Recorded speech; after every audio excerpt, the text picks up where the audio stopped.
Parlons-en. Je t'écoute.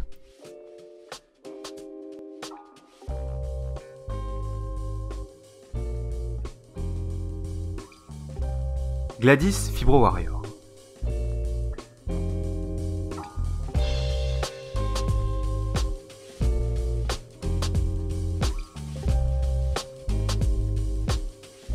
Nous avons trouvé Gladys via sa page Facebook, La fibromyalgie mon combat.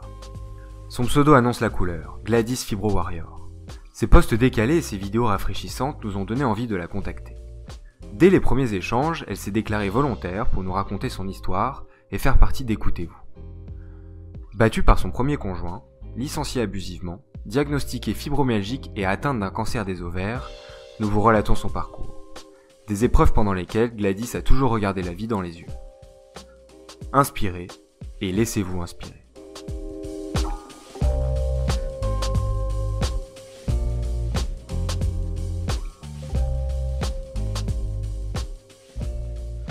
Le 28 août 2014, Gladys a 34 ans, et pour la première fois, son médecin donne un nom à ses douleurs récurrentes. La fibromyalgie.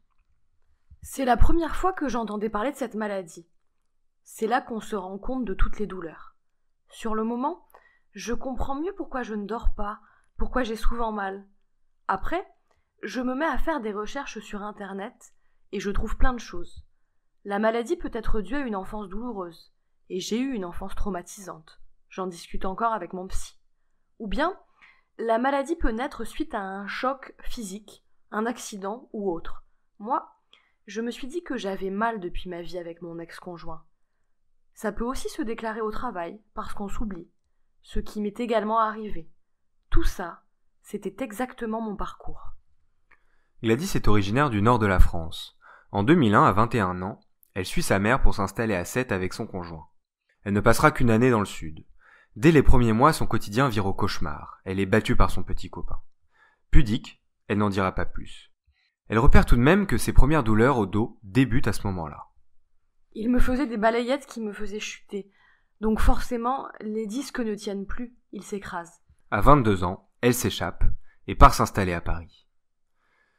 Dotée d'un BEP secrétariat, elle trouve du travail en tant qu'hôtesse d'accueil pour une agence immobilière. Elle évolue rapidement et se fait embaucher en tant qu'assistante de direction dans un restaurant du 11e arrondissement. Elle s'y épanouit. C'était génial. Je travaillais beaucoup, mais j'aimais ce que je faisais. Elle vit à ce moment-là avec le futur père de son fils. Ses douleurs au dos persistent et le psychologue que fréquente la jeune femme diagnostique qu'elles sont la conséquence directe du traumatisme psychologique qu'elle a vécu. Sans solution, Gladys continue à avoir mal, mais, prise par sa vie de femme active et son couple, elle en fait peu cas. À 25 ans, elle tombe enceinte, et là, c'est la catastrophe. Je me suis mise en arrêt après 2 mois de grossesse. J'avais mal au dos en permanence. L'accouchement a été terrible. Malgré les difficultés, à 26 ans, Gladys devient maman d'un petit garçon. 6 mois plus tard, sa relation vacille avec le père de son fils, et elle décide de rentrer dans sa région d'origine. En 2008, la voilà de retour dans le Nord. Dès les premiers mois, elle rencontre l'homme qui partage sa vie aujourd'hui. Les douleurs persistent, mais elle continue à avancer. Elle enchaîne les petits boulots pendant 4 ans. Jusqu'au jour où elle décroche un CDI d'assistante de direction chez De Richebourg, une grande entreprise de services aux entreprises. Elle connaît alors une période faste professionnellement. J'aimais beaucoup ce que je faisais. C'était génial. Le patron était génial. J'étais autonome. Je me suis fait augmenter. C'était le kiff. Enfin, c'était super. Elle et son conjoint souhaitent avoir un enfant ensemble. En 2011, elle tombe de nouveau enceinte, mais fait une fausse couche. S'ensuit une période au cours de laquelle Gladys est suivie médicalement pour l'aider à avoir cet enfant qu'elle et son partenaire désirent tant. Côté travail, le rythme s'intensifie. Je faisais beaucoup d'heures supplémentaires. Je bossais chez moi même le week-end. J'aimais beaucoup ce que je faisais. C'est à ce moment-là que son mal de dos commence à se diffuser. En 2013, les premiers symptômes sont apparus. J'ai commencé à avoir mal dans les épaules et dans les coudes. J'ai fait des examens et de la kiné. On pensait à des tendinites, mais il n'y avait rien. En fait, je me disais que j'avais une sorte de poisse, que quelque chose s'acharnait sur moi. À aucun moment je n'ai pensé à une maladie. Le psy a fini par me conseiller un rhumato. C'est lui qui m'a dit ce jour-là. Ne cherchez plus, c'est la fibromyalgie. Ce 28 août 2014 est une journée qui marquera longtemps la vie de Gladys. Après avoir découvert sa maladie, elle retourne l'information dans tous les sens. Je me dis un truc, c'est « qu'est-ce qu'on peut faire ? Rien ». Et ça résonne dans ma tête toute la journée. Qu'est-ce qu'on peut faire ? Rien. Faut que je trouve une solution, c'est pas possible. Il faut bien que quelqu'un m'aide. Le soir même, Gladys a rendez-vous avec son gynécologue et elle apprend une nouvelle encore plus terrible. Elle a un cancer des ovaires et ne pourra plus avoir d'enfant. Elle sera opérée début octobre. Cette double peine lui porte un énorme coup au moral, mais elle tient grâce à son compagnon et à son fils de 7 ans. Le lendemain matin, on a l'impression d'apprendre de nouveau la mauvaise nouvelle. On se remet à pleurer et on patiente. Jour après jour, Gladys s'accroche. La fibromyalgie est temporairement mise de côté, car une autre échéance décisive l'attend. 2 mois plus tard, elle est opérée de son cancer. L'hospitalisation dure 10 jours. 10 jours au cours desquels la mère de Gladys est à ses côtés. J'avais besoin de son amour plus que jamais. Sa belle-mère, ses amis et collègues la soutiennent aussi dans cette difficile épreuve. L'intervention est un succès, presque un miracle. Toutes les cellules cancéreuses sont enlevées et un ovaire est sauvé. Elle a encore une chance d'avoir un enfant. On lui retire tout de même le péritoine et la rate, ce qui implique un lourd traitement antibiotique de 3 ans, qui relancera régulièrement ses douleurs. Après l'opération, Gladys reste 13 mois en arrêt. Elle reprend le travail en mi-temps thérapeutique. Entre-temps, son employeur change. Estera rachète l'activité de Richebourg, les salariés sont maintenus mais les équipes sont restructurées. Gladys se retrouve sous la responsabilité d'une ex-collègue, et leur relation devient vite exécrable. Elle savait que j'étais à fleur de peau, que j'avais mal partout. J'en avais plein la tête parce que j'avais mal physiquement.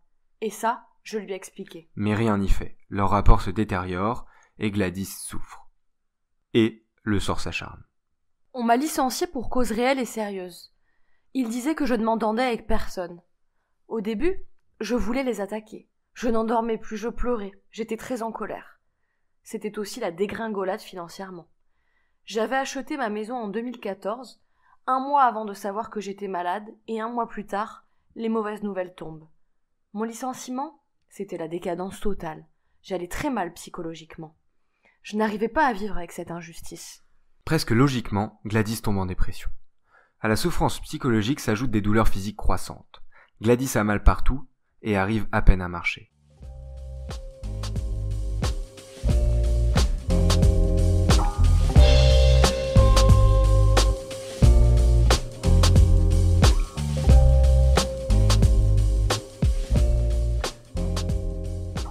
Début 2017, à la recherche d'une nouvelle approche, elle va voir un ostéopathe. Elle qualifie sa consultation d'erreur monumentale. En sortant, je ne peux plus marcher. Je reste au lit tout le temps pendant 1 mois. Je me dis, ce n'est pas possible. Je lis qu'il ne faut pas rester assise à ne rien faire, mais je ne peux plus marcher. Je prends ma douche sur une chaise. C'est dur ça psychologiquement. Je me dis, mais j'ai quel âge ? Gladys continue à se battre et cherche à aller mieux. Lorsqu'elle lit que certains exercices aquatiques peuvent la soulager, elle n'hésite pas et demande à son mari de l'emmener à la piscine. L'effet est prodigieux. J'ai plus rien le lendemain matin et je pète le feu. Pour la première fois depuis des années, elle voit une issue à son chemin de croix. Elle maintient ses séances et continue d'aller mieux. Cette même année, elle suit de nouveaux traitements pour avoir un bébé et elle apprend enfin une heureuse nouvelle. La FIV va fonctionner du premier coup et c'est la joie.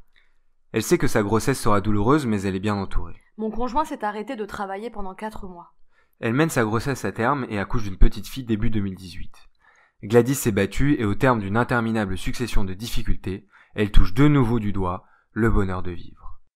Lorsqu'on lui demande comment elle a pu encaisser tout ça, elle répond simplement « Moi, mon remède, c'est rigoler, même si parfois j'ai envie de tout casser. Je pleure, je me dis « c'est pas possible ». Et 5 minutes après, je me ressaisis. T'as de la chance. T'as énormément de chance. Tu as une maison, 2 magnifiques enfants, un mari formidable présent dans toutes les situations, une famille aimante, une belle-mère à la générosité infinie. Je ne changerai ma vie pour rien au monde. Je le prends comme ça. La maladie ne m'aura pas. Elle a créé il y a un peu plus d'1 an une page Facebook qu'elle anime régulièrement. Elle y partage son remède, continuer de sourire à la vie. Comme nous, elle combat les forums où se mêlent plaintes et souffrances exacerbées. Sur les réseaux, les gens sont tout le temps négatifs. J'avais l'impression de ressentir leur mal. Je me suis barrée de là. Ça ressemblait franchement à une secte. Gladys préfère nourrir sa page de conseils de vie simples et de pensées positives. Elle conseille notamment à ses followers d'arrêter les antidouleurs et de les remplacer par une plante nommée Griffonia. Elle y tient. Enfin, elle vous exhorte à arrêtez de rester dans le canapé. Il ne faut pas laisser tomber. Ça fonctionne. Moi, je veux vivre mieux. J'ai des projets et c'est ça qui me fait avancer. Si vous avez pour projet de rencontrer Gladys, vous aurez affaire à une warrior de la vie, dont les meilleures armes sont l'humour, l'optimisme tout-terrain et l'amour de ses proches.